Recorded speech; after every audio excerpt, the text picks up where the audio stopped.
Daily serial హరిత. రచన K Tayaramma గారు. నిన్నటి సంచిక తరువాయి. ఇంటికి వెళ్ళగానే తండ్రి అడిగాడు, ఏమ్మా హరిత, నువ్వు వెళ్ళిన పని ఏమైంది అని. నేను వెళ్లే ముందే ఇంకొకరికి ఇచ్చేశారట నాన్న ఆ ఉద్యోగం. ఎందుకో అసలు సంగతి తండ్రికి చెప్పాలనిపించలేదు. దైవం తనని ఎందుకిలా పరీక్షిస్తున్నాడు అనుకుంది. పోన్లేమ్మా, మరో ఉద్యోగం చూసుకోవచ్చులే అన్నారు ప్రభాకరం గారు. మర్నాడు ఆనందరావు గారు కబురు చేశారు హరితకి కారు పంపిస్తూ.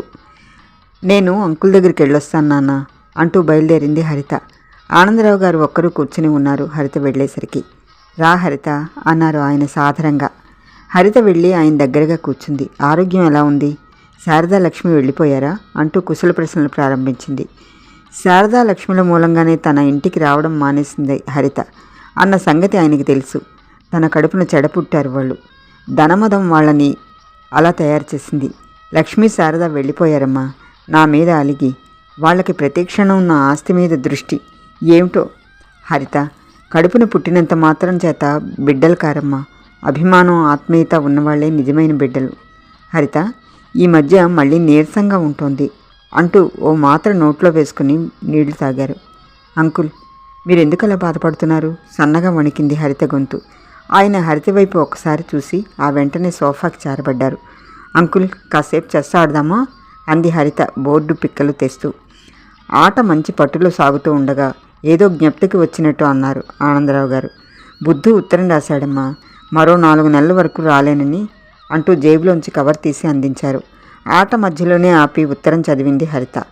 హరితక్క మీ దగ్గర ఉంటుందన్న ధైర్యం నాకుంది అంటూ ఇంకా ఏవేవో రాశాడు. బడుద్దాయ్, అన్నీ పెద్ద కబుర్లు అంది హరిత నవ్వుతూ. అలా ఇద్దరూ ఎంతసేపు చెస్ ఆడారో కాలం తెలియలేదు. మధ్య మధ్య పగలబడి నవ్వుతున్నారు. ఇక నేను వెళ్తాను అంకుల్. అప్పుడే ఆయన్ని ఒంటరితనం ఆవరిస్తున్నట్టుగా అనుభూతి పొందారు. ఆయన గొంతులో ఏదో దిగులు ధ్వనించింది. లేదంకుల్, రేపు పెట్టి పట్టుకొని మళ్ళీ వచ్చేస్తాను. బుద్ధు వచ్చే వరకు ఇక్కడే ఉంటాను అంది ఆయన భుజాల మీద 2 చేతులు వేస్తూ.